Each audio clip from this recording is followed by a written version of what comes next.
Fidèles téléspectateurs de Log Télévision, bonjour. Très heureuse en tout cas de vous savoir très nombreux derrière vos téléphones portables pour nous suivre puisque c'est une chaîne en tout cas en ligne. Nous sommes vraiment, alors quand je dis nous sommes, c'est moi et toute mon équipe. En tout cas, nous sommes très heureux de savoir que vous nous êtes fidèles puisque nous avons les interactions à chaque moment et cela nous motive, cela prouve à suffisance que en tout cas nous sommes suivis et surtout lorsque nous passons ne serait-ce qu'une semaine sans pour autant lancer quelque chose, tu vois que les gens nous écrivent pour dire mais madame qu'est-ce qui se passe, ça nous rassure. Alors pour ce nouveau numéro, j'ai ainsi l'honneur et le plaisir, en tout cas, de recevoir sur mon plateau un monsieur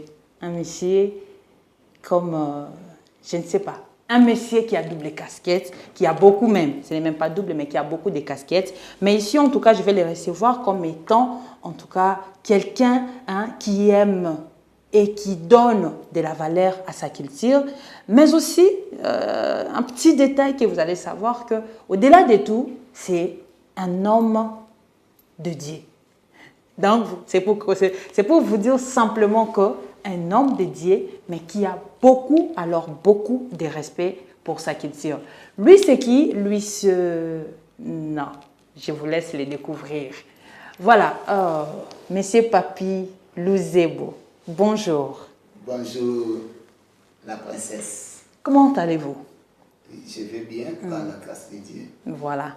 En tout cas, je pense que je n'ai pas voulu trop commenter sur sa personne et que vous avez finalement découvert ensemble avec moi ce monsieur que je dis qui a double casquette. Mais ici, en tout cas, j'ai juste épinglé les deux casquettes que je voulais vous présenter, puisque j'ai dit qu'il en a plusieurs, mais ici en tout cas, je les reçois comme celui qui respecte sa culture et que nous devons savoir qu'au-delà de tout, c'est un homme dédié Mutu ou à Mungu, donc Mutu Nanzambe, comme disent les Quinois. Alors, Monsieur Papi, je suis vraiment heureuse de répondre à notre invitation. Ici, à Elog Télévision, nous vous recevons comme étant quelqu'un qui va nous parler aujourd'hui des peuples Yaka. Alors, Monsieur Papi, pour une petite histoire, qu'est-ce qu'on peut déjà comprendre ou savoir de peuple Yaka? Qui sont le peuple Yaka? Merci. Je ne sais pas si je peux commencer par la présentation. Sans problème, sans problème. Moi, je me nomme M. Papi Louzebo. Beaucoup, comme vient de dire la princesse, je suis pasteur, le représentant légal de la communauté évangélique, la prospérité divine, c'est l'une des églises dites différées. C'est moi qui suis le représentant légal. Donc, hormis la fonction sacerdotale que j'utilise, j'aime ma culture. Donc, je suis Yaka. Ma province, c'est la province du Kwamo, territoire Kasongolunga, secteur Kibunga, groupement Bukakala, village Isaac. Vous comprenez par là que c'est quelqu'un, j'ai dit dans la présentation, c'est quelqu'un qui respecte en tout cas sa culture. Peu sont ceux-là qui peuvent vous donner avec détail, en tout cas, ses origines comme ça. En tout cas, excusez-moi de faire ces petits commentaires, mais c'est pas plus, parce que moi, il y a un moment où j'ai travaillé comme agent et tout ça de la CENI, mais je vous dis, j'avais du mal à avoir de grandes personnes qui éprouvaient des difficultés, ne serait-ce que pour nous donner leur village. Alors, quand vous nous donnez des détails comme ça, franchement, moi, ça me fait du bien. Alors, après cette brève et d'ailleurs une présentation très claire qu'a fait M. Papi de ce qu'il représente ou de ce qu'il est, alors je m'en vais directement cette fois-là alors pour ma petite question, comme je l'avais déjà introduite, question de savoir, c'est que moi et les téléspectateurs, c'est que nous devons vraiment savoir à ce qui concerne le peuple Yaka. Nous allons animer en tout cas cette émission en bilingue. Nous savons que Tozo Lobela beaucoup plus d'ailleurs. Le peuple congolais déjà, nous c'est les Lingala. Et puis Tozo Lobela la tradition. Donc c'est tout à fait normal qu'on soit en bilingue de temps en temps, moi français, mais beaucoup plus aussi à Lingala. Voilà.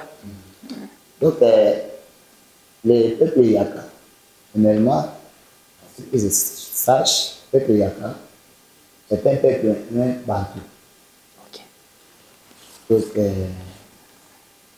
c'est un peuple bantou qui vit dans la province du Congo et en Angola.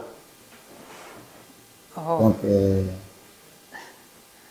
en bref, il y a Azali Bantou. Quand vous avez Bantou, vous allez comprendre. Ok. Et pour nous constituer Bango, vous remarquez beaucoup plus dans la province de Kwango et puis dans Angola, de presque le monde, peuple wana. Et dans Kwango, vous allez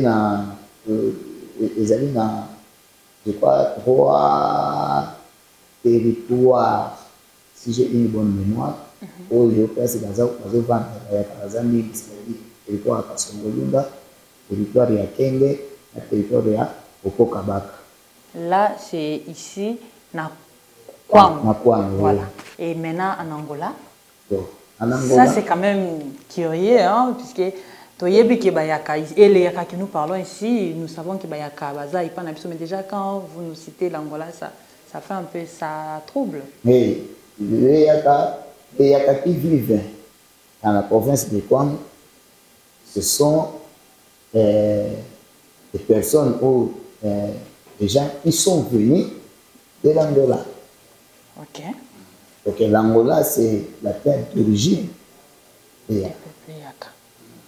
Mais, na kati na Bayaka wana, ils allaient na deux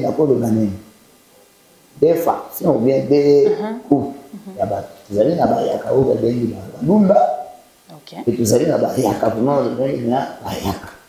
C'est-à-dire que Mouyaka n'a sauté, ils allaient Lunda. Mais les gens de Lunda, ils allaient Bayaka.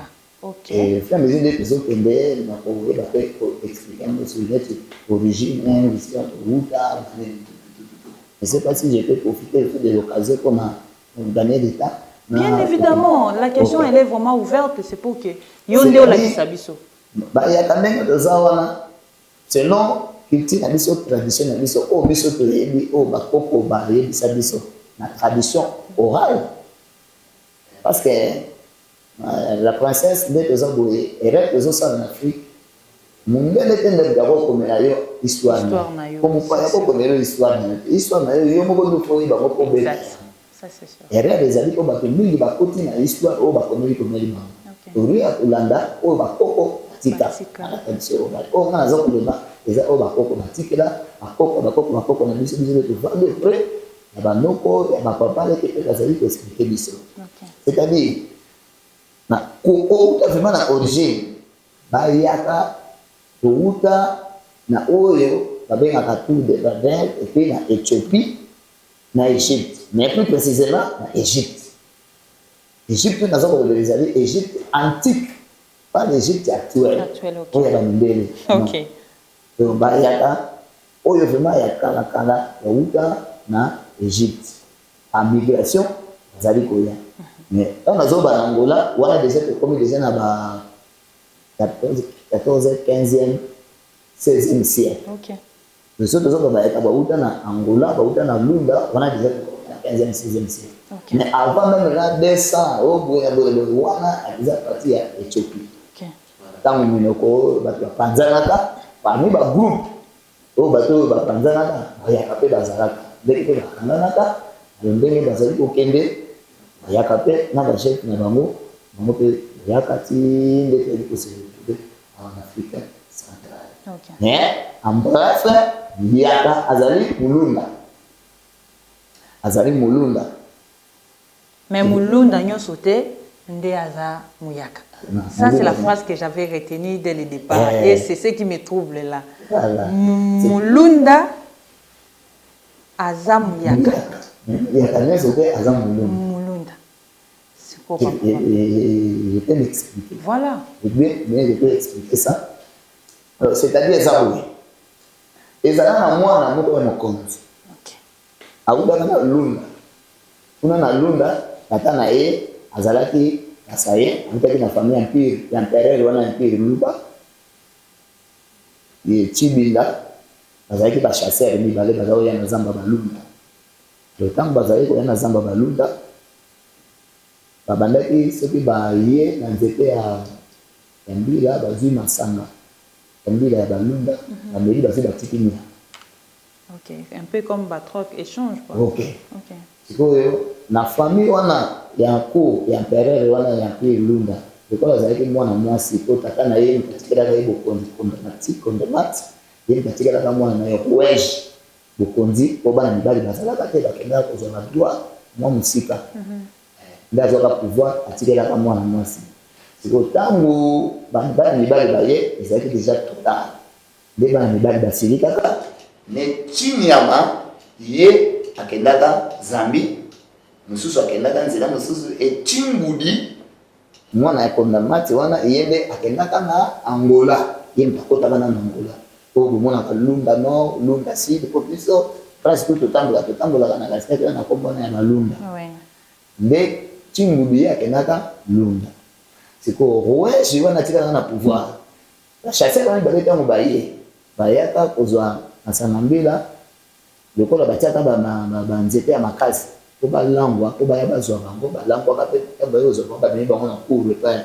impératrice wana Rouge ou Loueji voilà ata mulunda o ba kenda na zambu ya nenu ya kanisa za mulunda parce que kuna kozana mulunda foza na makila wana etandike mulunda wana kaso moyende ngazo ya kuna ayaki moko na makila kibokonzi o 1 tata na ye awudaki na bokibokonzi ya mpili luba et puis maman na ye awuti na kibokonzi ya mpili lunda donc azali pa mwana ya kibokonzi azana kopeza double nini voilà et puis quand vous êtes wa koti na Angola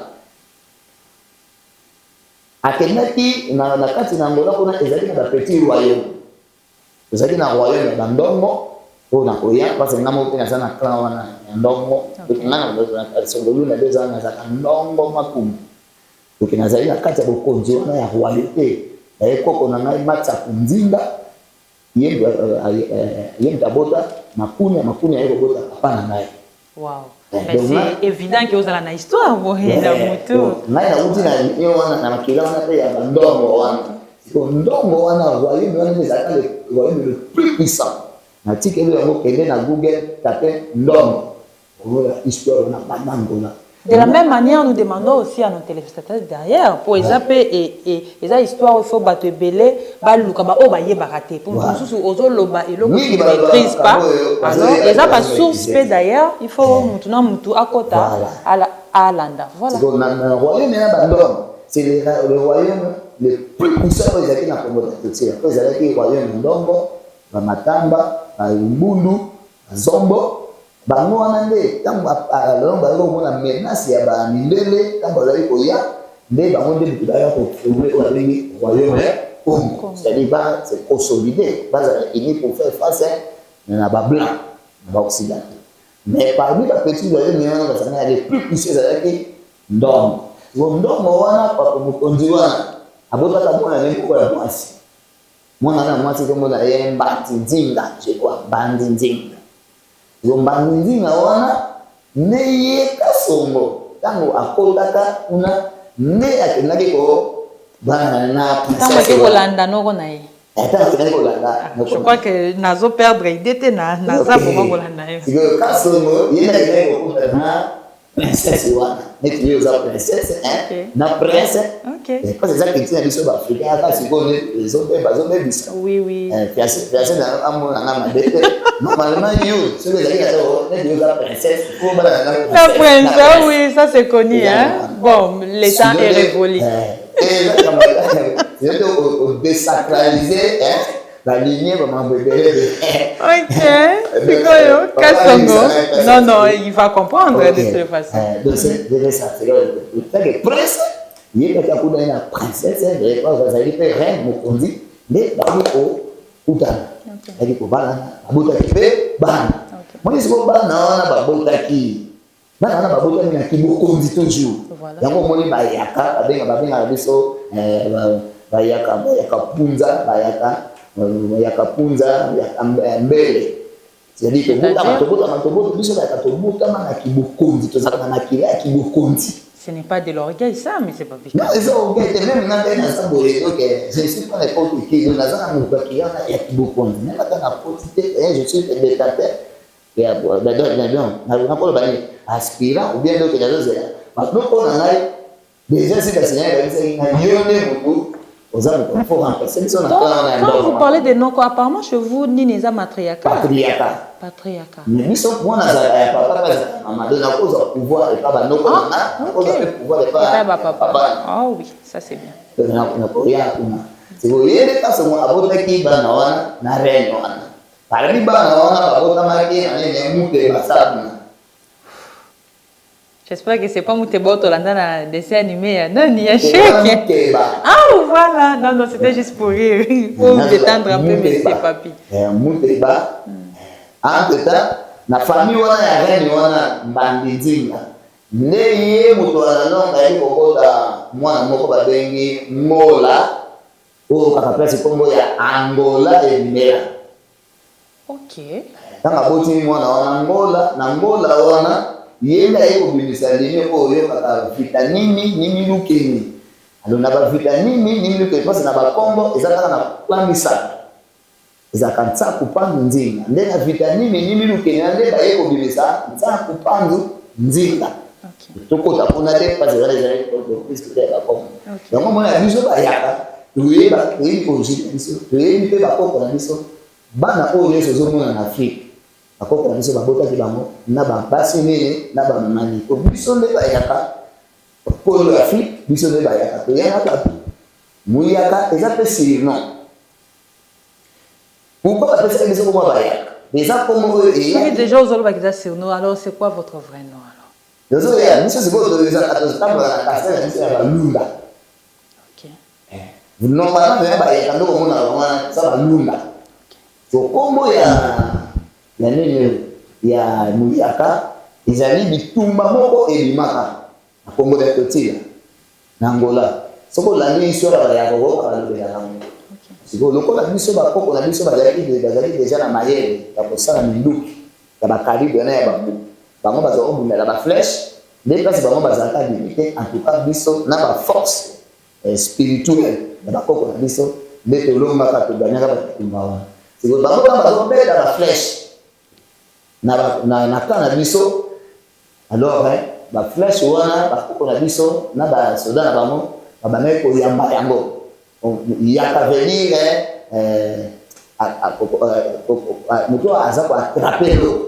OK. Un espace pour attraper et les autres ils ont attraper ce qui non, mutu azo saisir dans la boîte qui voyait ayambia démonstration wana ile kama asi bako kwa hizo sasa ne badai ko yamba ba fresh wana sio petie pour ayambia ko na mchezo mwa afuna mchezo kwa mtambo ya kupete hiyo kweli alors force wana ni ne amwana ba wana ba leo bina kwa sababu hiyo pesa sio bwana ya kapunza ya kambele. OK. C'est-à-dire pour bako kwa sababu kwa attraper ba flèche wana un peu comme synonyme ya mtu aza vraiment na force apparemment. Oui, il y a comme moi et c'est une communication c'est-à-dire que c'est quoi ça va attraper flèche pané les près là c'est délié. Voilà. Donc il y a ça délié. Au biso même de bunda banda boko na biso de bunda. Biso to de bunda. Et puis mutumba moko te la seule tribu ou le seul peuple en Afrique où il y a bunda ba bitumba. Alors ezala biso même rien na bandinzi koko na biso na immense abunda ba portugais pendant 38 ans c'est au continent royal bandon mano toujours pendant 38 ans pe ba portugais ba kokate yene déjà na yuko kufa des ordres na ba trahison bien au monde ba portugais na di do c'est no monde ba kokata na alors yende siko kasongo wana tango ekobola na bana baye ko mayele siko ba autochtone bazala kuna na zombo na bana wale mseza na sepela kati alors nde bakofokaka bitumba complet kasongo baduko maya uti kuna na kasai auti kuna na baluba soko la ndeli biso tubenga na bandoko bayaka na baluba tubenga sala ya kinoko ya dipo lienza fanyeza nde babukisa kasi goyo ni tupika songo wana nde a partir ya komoda petila alaka obligé na basije na ye ya kolongwa na Angola nde ayoki makambo ye na mai ya kwango azwi lititi atie anati abisi basije nyonso wakota do papa na ye wakota do mama na ye na bana mzo bangai kolanda ye basimba na ye etama beli nzamba kumutulendo nzamba bilimbo akulunda mbala moko akatsaka na mystique na puissance na pouvoir na wu wana siko wana bana bazona ngai na basije mais akatsaka na ngambo ya kwango ayo à s'installer ndena yake na kwango wana ndeko ya mwasi wana bandenzenga na familia wa mubali wo déjà si akatisaka déjà bo au royaume des Athènes royaume comme déjà misi abikatisela bazo benga ye wa basuku milikomi ye déjà yake azoka déjà l'espace totabu ye azoyoka na bazamba naye kelele ya masasi ba pouvoir mtazo chasser na zamba na ye ba nyama ndia kinga hizi ba sujet na ku na ba na ba sujet na beaucoup de beaucoup de na ba origine ndeka mbaya ba azwaki kasongo na bakina ye kasongo pene na zaidi ko tambola na ndio kuna mwasi alongisa ndia ya kina iti na ku ndiko songa ba moni ke na ça peut bien aller te vendre ensemble moi c'est quoi place c'est quoi balunda parce que baya wana wo kasonga zotambola na oyo no kuta na baba ndoko na nde bango wana zote na baya balunda o baza baya OK na ndike oyo baza baya ni wana ba mpe zo baza baya mais parmi na bango wana ba baza balunda mais kasongo na ndoko na ye asije na bango na na bana o kasonga botaki na balinye wana na barene wana na bafana bango baza balunga lisusu nda 50% soko bali kuna 50% net biso tutoza ndemba tuzali na kati ya balinye wana ya bana ya ndio da exemple na kila ya balunda wana ndeta ngoya ye bakomi bavandi amoni ke oyo abotaki na ndeko na ngai ya mwasi ye wa basuku wana ni Kongo ye azali kovanda na kwango tango amona komi mokolo pa céder pouvoir bamataki bamatriaka akocéder pouvoir epai ya mwana kazi nde ayaki kocéder pouvoir na linie ya Muteba mwana oyo kasonga abotaki na ndeko ya mwasi nde Muteba ayaki kozwa pouvoir nde ni Kongo wana wa basuku atiki kwango wana na libota ya Kasongolunda nde baye kotia siège na Kasongolunda capitaine so Kasongolunda ebutika na Kongo na ye moko pe Kasongolunda c'est-à-dire tata ya Muteba Kasongolunda aboti na ndeko mwasi ya Minikongo Kasongolunda le la kisini oyo bana Kasongolunda Kasongolunda la kisini c'est-à-dire Kasongo koko na biso Kasongo yenda utaka na Lunda na Kasai le koko na biso Kasongo utaka na Lunda amwana Kasongolunda mais libota oyo wana ba hérité parce que libota oyo ba uti na nini ya Muteba c'est-à-dire bano ba bota mina ndeko mwasi ya Kasongo na ndeko mwasi ya roi ya famille royale wana ya Minikongo très bien alors ndesi oyo ye Minikongo akeko vanda na kuilu na pesi tana ko vanda kuna c'est au Muteba tana yo récupérer pouvoir wana le koso ya conquête azoka ka ba matériel mais ça la taille ala kenda ki mener sur guerre contre bandeko ya nako be ya obenga bango banani akobenga noko no alobi wana noko na ngai même place ake kuna eza pouvoir na ngai eza na biloko ni ake kolanda Tant que tu as bandi bitumba papa na Kouilou, la province de Kouilou, on a eu les provinces. L'actuelle province de Kouilou. OK. On peut sur les appuis na Kouilou. Tant que il y a bandi bitumba papa, il peut moi quelques territoires. Mais famille aïe miniko on peut t'attendre de oh. Mais moi na kazi oh. Atikeli bango na libota na bango na kwango wana nyonso. Ça m'aide quand même. Alingi soit bango ziko baboya ngo nika. Bango pe ba se ba sangani, basali pe fo. Na telemi de ba bundisa siko mute ba 15 années makasi. Bango pe ba praka pe ba technique na bango na ba musique na bango de mute ba aka ko kufa ba maka mute ba. Tanga ba bomiye bakata ka yekingo. Mutu na ye, crâne na ye. Ti lelo ezala kuna na mpesi. La chef ya mama elango na. Donc là dingi to solo la soki tokei na feste to komona crâne ya mutu baba te la bilo kana bi. Ouf. Exactement la melango ma. C'est tellement riche comme histoire mais c'est papi, je crois batunyo so pe o bazolanda biso soki boza na même philosophie kenga sincèrement moi je trouve que c'est vraiment génial. Et pourtant, tu es encore jeune, en tout cas, permettez-moi de vous tutoyer. Vous en êtes jeune, mais quand vous rencontrez l'histoire, même ça, c'est vraiment encourageant. Et moi, je suis très fière de ce que vous êtes et ce que vous faites. Puisque je crois, et le côté ça là, c'est non seulement bénéfique pour nous, mais même pour des générations futures. Parce que qu'est-ce qui se passe? On se rend compte qu'au fur et à mesure, en tout cas, Congolais que nous sommes, tous bossons la culture. Et puis, tous les pays histoire. C'est surtout déjà nous et avec les enfants que nous mettons au monde, on sent que Bana Bazo Kola sans histoire. Il y a pas origine. Alors, tout ce que nous faisons là, je pense que ce n'est pas en vain et c'est très important. Ça, nous venons tous avec vous d'ailleurs de comprendre, ne serait-ce que origine, wapi, yaka l'autre benga, mouyaka, en tout cas, excusez, bon, ça peut être coûter ça, t'as mouyaka, et comment le col à moi, mais moi je le prends dans le côté positif, en tout cas. Pourquoi et donc on a bon, voilà, donc, dès que tu vas, il faut y avoir histoire, mouyaka, l'autre benga, mouyaka, t'as mouyaka, outa wapi, salamini, et puis les lots finalement, bazana Congo, non seulement na Congo, s'il faut vraiment constituer biso, mais c'est pas pire. Ah là, je crois, nayoka déjà nous kwango, tout ça, les lots ah on a Congo so bito situé peuplé yaka. Azalaka wapi, avandaka wapi, ba territoire nini oh lelo sokito non madame ba yaka bazalaka na territoire tel toko situé ba ngone. Bon, normalement ndenge za boye ndenge ba yaka bazwaka kwango. Voilà. C'est que biso selon ndenge na boko na biso toyebi nous allons contrôler kwango wana nyonso po tozwi yango na linia ya roi wana mini Congo.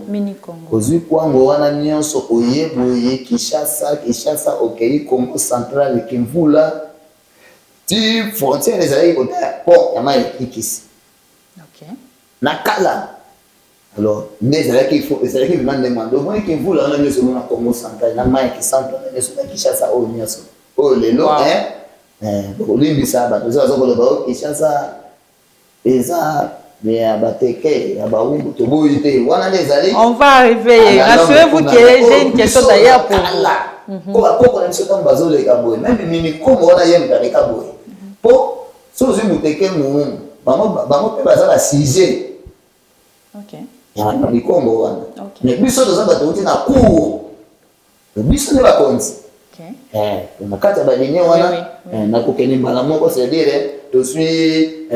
Soko bimina mulo pote foza na swakabeya soko bimina swakabeya teza ibula muteba tozwi swambangi muningulu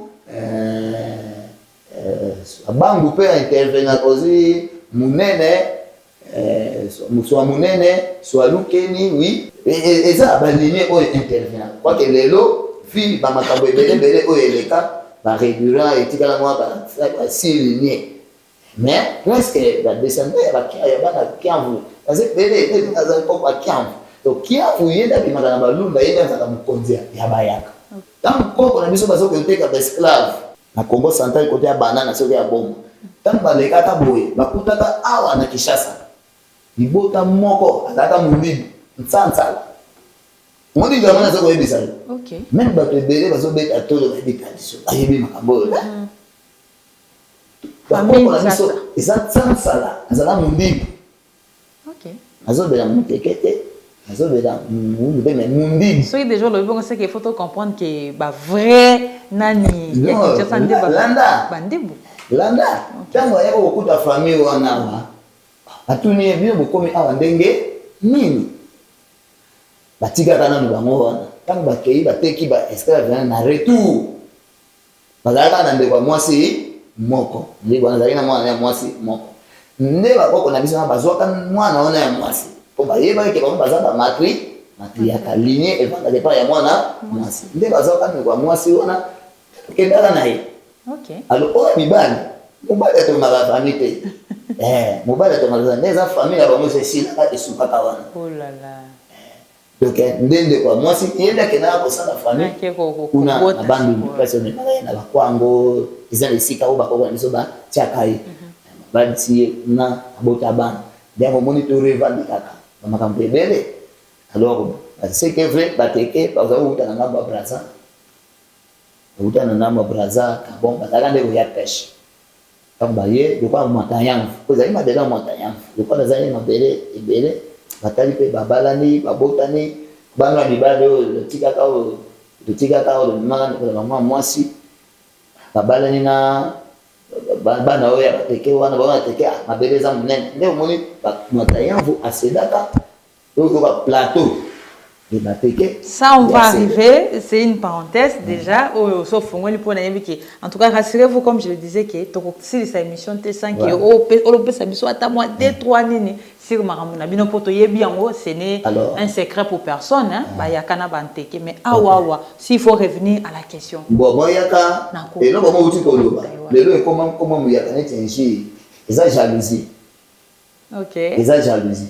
C'est-à-dire banda mondele aya ayebi force ya baya et nakolo belo mo ko scandaliser mais ba politiciens bayebi mais ba bomba OK soki Congo zo indépendance muyaka mudazi waka un grand rôle pas beron le problème hein oui nazo ko yebisa et puis moni ba politiciens wana nso ba kenata beron bayebi makambo oyo mais ba finika yango bafinika yango siko mondele ndenge moto asali tout mpona kosisa moyaka valeur à cause de la démonstration ezalaka ndenge nini bato bakenda table ya rango mondele atiaka bakesi misato ezalaka ya mbongo soki azokoza bapoliticien baza wana bayebi bayo bakontrela bakenda pasteur wana amaleza bien évidemment hein, les numéros est là affiché voilà pour na droit de réponse pezalaka oyo roi belge wana atiaka kesi ya mbongo, kesi ya baminere, na kesi ya mabele. Bazipa. Sikoyo, baye bisina ba politicien o bakenta kuna. Kasavubu, Lumumba, akambe bango na kinya babundi mingi pona mboka na biso. Bakondele bele bakenda kuna. Parmi bato bakenda kuna. Et les grands chefs coutumiers o babemaka ezaka mkonza bayaka. Kia mvumpanzo daye nazotindela yo ba médaille oyo ba belge ba pesaka ye. Nazotindela yo nazotindela ba photo na ye. Donc les grands chefs coutumiers oyo bamemaka na Congo ezalaki kia mvumpanzo fumu koluzama mwana kabamba muyaka mwana kango kabamba opami bakiamvu barenya wana tokolela yango nsima bakiamvu baroya oyo barenya nyonso nazana banda ye moko moni putu kasongo manganda mute bakwatuna. Okoko na biso fondateur ya Kasongolunda kombo na ye Moniputu Kasongo Manganda Muteba Kwatum Fumusangwa Mwaku Kambamba Mwante ya wana nyonso komba mtu moko kombo ya mtu moko pardon OK sikoyo tango batie bakesi wana en tout cas ba politicien miso ke la ba so ba konaka mbongo bana ba pesa mbongo ba benji bango la saini atikali ko continuer Kota Congo. So babona des kesi ya minéré, bangaba pesa bango minéré belge aso continuer ko. Mais so ba connaît tomber que ba connaît kesi na bele mais ba pesa biso indépendance. C'est le moment où il misu ya bleu. Parce que il a été wapi kesi ya mbongo. Wapi kesi ya mabele. Il a fallu miso mystique ezala. C'est quoi la miso okuna. Mais par là quand vous panzo fumu kuluzama. Roi ya bayaka quand vous kasongolunda. C'est lui qui avait intervenu. OK. Il va professeur de lui qui disait nazokoma pungi nzoi. OK. Place na kokende ko se poser ko fungola kesi wa. On les affables étaient, papa. Je te dis ce qui est vrai. Et puis, démonstration sur place. Démonstration, c'est l'histoire, hein?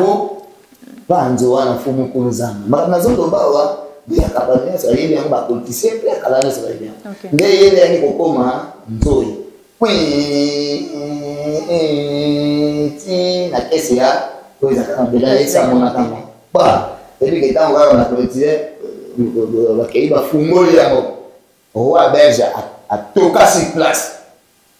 Ni makabwa c'est yinga. Et puis quand vous pensez que ce qui aussi tombé, parce que bazui marque, ayena yamo. Après c'est roi belge. Yemo se quoi bien sur côte. Démonstration. Roi belge a boit une marque qui collé par le Tanzanie. Quand vous pensez une marque a boit que dernier le col à tennis, quand ma beleza la bus. Deuxième, le Tanzanie, quand vous pensez à boire qui est dernier. Troisième, le Tanzanie, quand vous pensez à boire qui est dernier, votre tennis, à une berline à un coco, ou vous avez un bélier à Louyan, comme ça, vous avez un bélier à Loulen, quand vous avez ici en haut, à Bakango, les colos, à Kulunda. Tata Kukola, tout, Fudje, quand vous avez un mélange à Bibiche à Mona, à Nice. Quoi?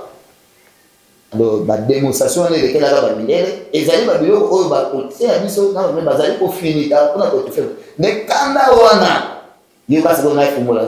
Quand on a la baisse, mon andéwana, il y a un atil l'eau, la tia, Kwango, na peuple yak, na liste noire, la province de Wana, ma copie pour faire développer un mot, parce que les peuple est très dangereux. Si on va faire développer le peuple, on va faire c'est des Congo. Vous avez une démonstration, c'est un moment où on a le lot, Kwango, la peuple yaka, comment ridiculiser, c'est tout faire des choses. Mais ça peut-être pour un bon, il peut limiter ça, ça peut-être pour un kindo qui n'a bien au moins dans tellement de mais quand même. Il y a pouvoir. Ok. Au moins, on a fait ça. Au moins, le Congo, quand on a fait ça, même les politiciens, les politiciens, heureusement, chaque président Bayaka, est Mobutu. Ayaka de Bandung. Président Félix, a vraiment très humble. Il veut bien respecter la tradition. C'est un chef. Exactement. Et l'Okowana, voici la musique de l'Engia, et Malam, il y a valeur, il y a culture, il y a coutume. Nabiso. Moi, il y a ceux qui vont approcher, moi, même, il y a un Est. Une semaine, ils étaient. Alors ça, non, c'est pas une question qu'il faut répondre. C'était juste une observation. Tozo coulé, il nous reste 5 minutes, monsieur Papi. Très vite, il faut aussi savoir des petites questions. Jusque là, ma question, je le répète. Ça, c'est pour nous, les comètes mortelles. Ça sera bénéfique non seulement pour nos bateaux, mais même pour des générations à venir. Lorsqu'on parle de peuple Yaka, concrètement, où est-ce qu'on peut trouver le peuple? À part pardon, Kwango. Oui, non. Biso normalement, c'est nous biso ne besoin de les africains ne sont pas mais donc on a oui les biso africains ne sont pas biso muyaka ne mugaya na ba muyaka ne mutapasola zamba akoko na biso mutakosa de princesse moi ba koko na biso ba monde mutaya ba pasola zamba eza na biloko moko boye lié moko boye za na ya na tidela biloko soko ko réussir pour ça. J'ai même vu l'histoire. Par rapport à Kamuna Zolo lancer bango moko bindele basali ba recherche la découvrir que ça il y a yaka bango même pays ko vendre boso en Afrique surtout en Afrique centrale en Afrique putain ba migration de l'équipe les c'est en Afrique centrale mais awa na kwa ngani to zali ne do di na te kasongolunda popo kabata na kenge même Kinshasa au nyonso Nous devons bien sûr ça ma belle mission. Mais oui, on peut le monde des hommes évoluer, comment il a attaqué, vie, hein, des bateaux de la femme, la tout ça, on a dit que ça, on est quand on va pas pour la mission d'attaquer ça, on est là. Ok. Mais le temps où il s'est mobilisé, on est là, on est là, on est là, il y a la attaqué, ça va, il y a la umbo, il y a la ok. C'est un peu comme une reconnaissance, il y a Koloba qui est là. Ok. Monsieur Papi Luzebo, ça c'est pour citer peut-être. Tozawa, batunyo so peut-être baoze la question na ya sukawa. To yebi biso nyonso ce qui se passe là actuellement. Limbisa na fumu la parenthèse wana bandeko puisque ce sont des Congolais oyo bazo semer terreur musika teka kawa na malukwa. Et c'est connu que malheureusement ils abayaka. Mais oyo to ba komi ko benga bango na système na makambo vi makambo ezo salema bazo benga bango mobondo. Yo lo kwa mwana mboka. Yo le quoi vraiment yak. Oya originaire des pères et des mères. Voilà, des pères et des mères. Makam o bande ko ba sala. Puisque batu ba ozo boma, baza ba étranger, c'est entre nous. Alors que bino moko yemoko tolo ba ke bakolo likam bakolo mabele batu ba bandi sa makambo, c'est vous.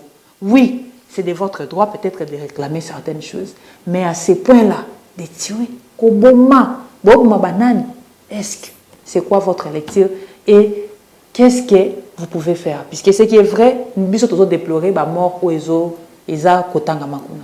Mais bino pouvoir na bino lebo ke bosala ngona maramu ya est et l'autre place au bo moni bosala nde wana makila bande ko na bino bozo sopa tango midi poko. Merci vraiment pour la question.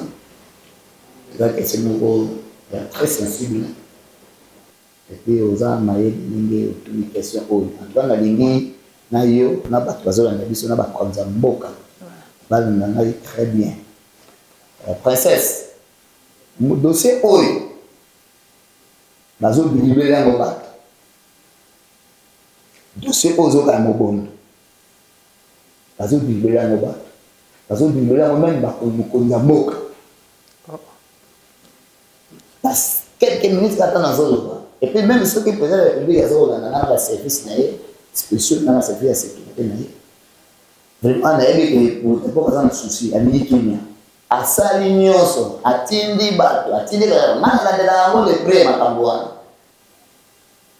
ala de la ngo de près mais bato bazo bible ko zamboka dossier oyo en bref les amis tout d'abord makambo mobondo ozo yoka ya maluko na kokoka baka ezali tripotage ba debelo ko zamboka biso to yebi amote mais oya kwa mutu oui ezali vraiment ba mokamo bondo oyo ba yaka na bambala na baluba na bikolo nyonso baza kona na kati mais ba obi bizale ba yaka. OK. Alors, de l'autre côté, j'avais dit que vous étiez pasteur. C'est pas que j'avais dit, mais vous êtes pasteur. Ouais. Comment est-ce que vous faites pour concilier les deux? Aux autres chapeautés, aux autres, on comprend que tu as vraiment une maîtrise sur ça. De l'autre côté, aux Amosal Nanzambi. Est-ce qu'ils ont en discordance? Ngai o ngana yebi mokili oyo ndenge nzamba salela banda e bande ti sikoyo asali yango na coutume tozovivre na coutume pe kufa be na coutume. C'est-à-dire, même Jésus, même le pasteur, même le christianisme, les églises ancestrales, c'est traditionnel. Le judaïsme, c'est traditionnel. Et ça, c'est une ignorance. Donc,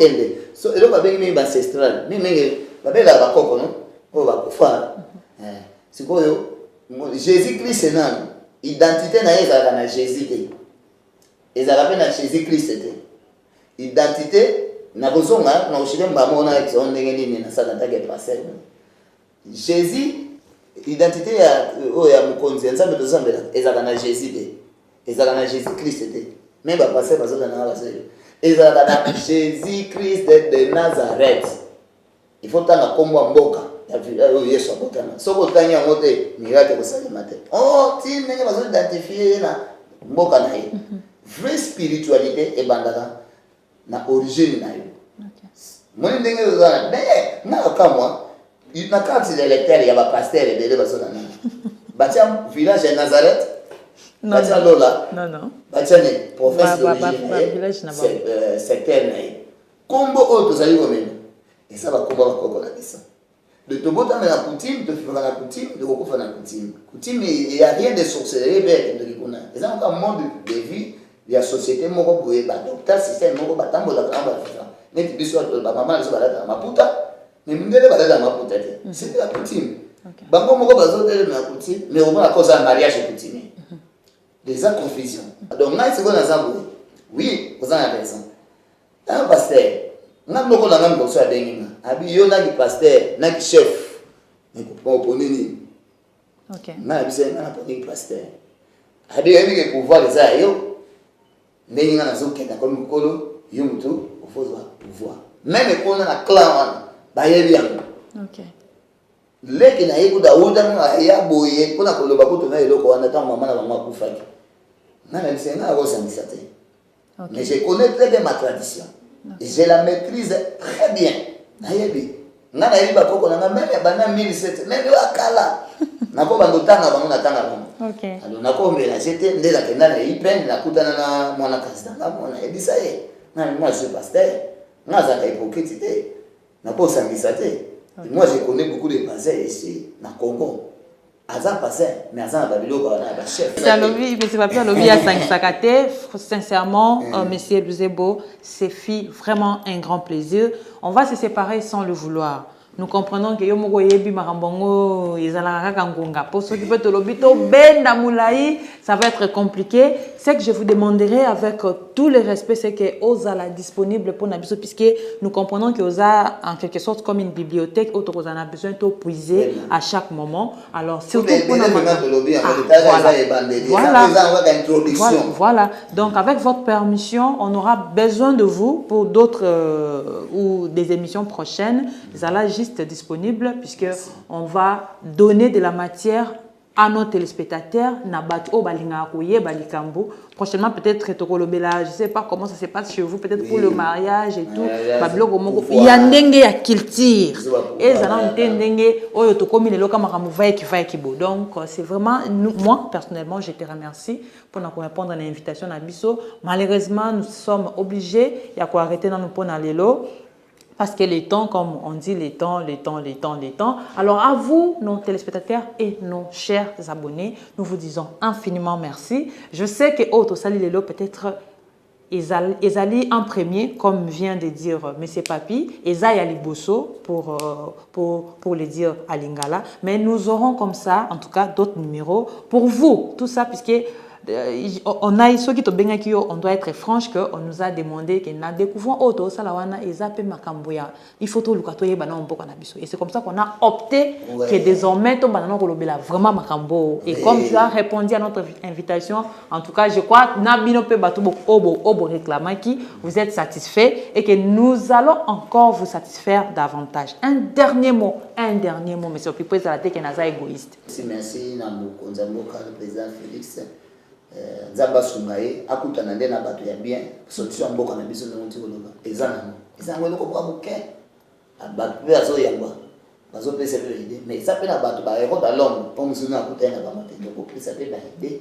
ya buke pour biso esprit on ça pouvoir on a pour conduire na pesa na kia pour solution za mboka na biso na gouvernement na biso Nzamba Sunga madame la premier ministre Soumina et puis Nzamba pesa kimia na Esther makamyo sur les olé kakuna pour mboka biso ezala unifié ezala moko na ebeke Congo eza ezala moko individuel ko trahir yango te et puis eko panzana kate bako balkaniza yango te bako kokate pour biso moto bundela yango dalongo ezo sambela nzambe et puis bakoko na biso baza ko telema na quatre coins ya Congo ndele akoko ko panza moko te soki akoki ko panza panzi moko c'est que nzamba zate bakoko pe bazate. Donc, quand on a besoin de kimia, solution est besoin. Et ça fait déjà. Comme je disais, c'était votre émission, votre rubrique Découvrons. Nous avons découvert aujourd'hui ensemble avec vous, c'est que c'est la culture. Même il n'a pas tout vidé parce qu'il y a matière, il a ébélé, mais du moins en a moins quelques lignes à sali, vous avez pu comprendre.